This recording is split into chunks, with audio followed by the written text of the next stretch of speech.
اعوذ باللہ من الشیطان الرجیم بسم اللہ الرحمن الرحیم۔ محترم سامعین کرام، عجائب القرآن کے چوتھے ایپیسوڈ میں آپ کا خوش آمدید۔ آج ہم جانیں گے کہ وہ کون سے 12,000 یہودی تھے جو بندر بن گئے تھے۔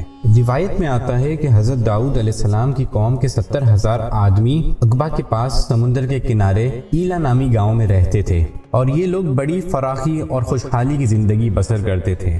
اللہ تعالیٰ نے ان لوگوں کا اس طرح امتحان لیا کہ ہفتے کے دن مچھلی کا شکار ان کے لوگوں پر حرام فرما دیا اور ہفتے کے باقی دنوں میں شکار حلال فرما دیا، مگر اس طرح ان لوگوں کو آزمائش میں مبتلا فرما دیا کہ ہفتے کے دن بے شمار مچھلیاں آتی تھیں اور دوسرے دنوں میں مچھلیاں نہیں آتی تھیں۔ تو شیطان نے ان لوگوں کو یہ ہیلا بتا دیا کہ سمندر سے کچھ نالیاں نکال کر خشکی میں چند حوض بنا لو، اور جب ہفتے کے دن ان نالیوں کے ذریعے مچھلیاں حوض میں آ جائیں تو نالیوں کا منہ بند کر دو اور اس دن شکار نہ کرو، بلکہ دوسرے دن آسانی کے ساتھ ان مچھلیوں کو پکڑ لو۔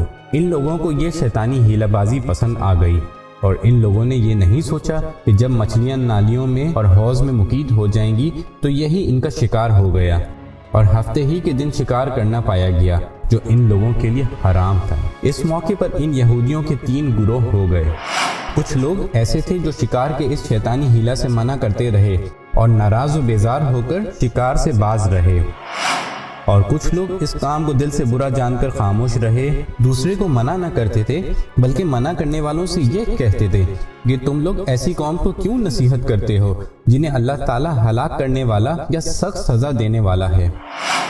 اور کچھ وہ سرکش و نافرمان لوگ تھے جنہوں نے حکم خداوندی کی اعلانیہ مخالفت کی اور شیطان کی ہیلا بازی کو مان کر ہفتے کے دن شکار کر لیا اور ان مچھلیوں کو کھایا اور بچا بھی لیا۔ تو جب نافرمانوں نے منع کرنے کے باوجود شکار کر لیا تو منع کرنے والی جماعت نے کہا کہ اب ہم ان سے کوئی ملاپ نہ رکھیں گے۔ چنانچہ ان لوگوں نے گاؤں کو تقسیم کر کے درمیان میں ایک دیوار بنا لی اور آمد و رفت کا ایک دروازہ الگ کر دیا۔ حضرت داؤد علیہ السلام نے غضبناک ہو کر شکار کرنے والوں پر لعنت فرما دی۔ اس کا اثر یہ ہوا کہ ایک دن خطا کاروں میں سے کوئی باہر نہیں نکلا، تو انہیں دیکھنے کے لیے کچھ لوگ دیوار پر چڑھ گئے تو کیا دیکھتے ہیں کہ وہ سب بندروں کی صورت میں مسخ ہو گئے ہیں۔ اب لوگ ان مجرموں کا دروازہ کھول کر اندر داخل ہوئے تو وہ بندر اپنے رشتہ داروں کو پہچانتے تھے اور ان کے پاس آ کر ان کے کپڑوں کو سونگھتے تھے اور زار و قطار روتے رہتے تھے، مگر لوگ ان بندر بن جانے والے لوگوں کو نہیں پہچانتے تھے۔ ان بندر بن جانے والوں کی تعداد 12,000 تھی۔ یہ سب 3 دن تک زندہ رہے اور اس درمیان میں کچھ بھی کھا پی نہ سکے، بلکہ یوں ہی بھوکے پیاسے سب کے سب ہلاک ہو گئے۔ شکار سے منع کرنے والا گروہ ہلاکت سے سلامت رہا، اور صحیح قول یہ ہے کہ وہ دل سے برا جان کر خاموش رہنے والوں کو بھی اللہ تعالیٰ نے ہلاکت سے بچا لیا۔ اس واقعے کا اجمالی بیان تو سورہ بقرہ کی اس آیت میں ہے۔ ترجمہ: اور بے شک تم ان لوگوں کو جانتے ہو جو تم میں سے ہفتے کے بارے میں حد سے بڑھ گئے تھے، تو ہم نے کہہ دیا کہ تم لوگ دھتکارے ہوئے بندر ہو جاؤ۔ اس کا تفصیلی واقعہ اللہ تعالیٰ سورہ اعراف میں فرماتے ہیں۔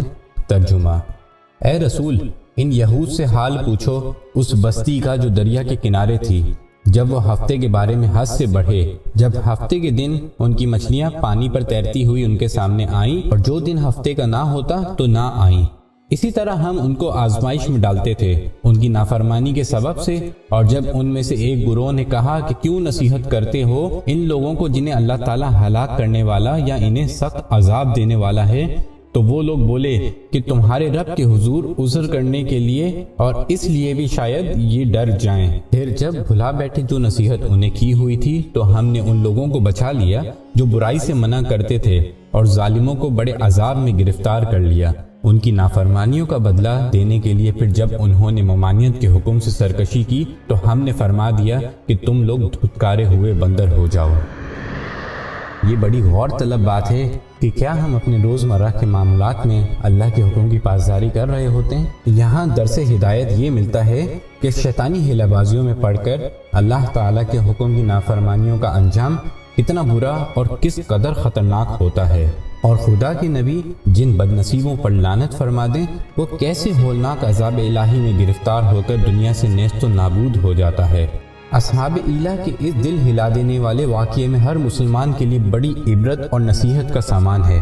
کاش اس واقعہ سے مسلمانوں کے قلوب میں خوف خداوندی کی لہر پیدا ہو جائے اور وہ اللہ اور رسول کی نافرمانیوں سے بچ کر صراط مستقیم پر چل پڑیں اور دونوں جہان کی سربلندیوں سے سرفراز ہو کر اعزاز و اکرام کی سلطنت کے تاجدار بن جائیں۔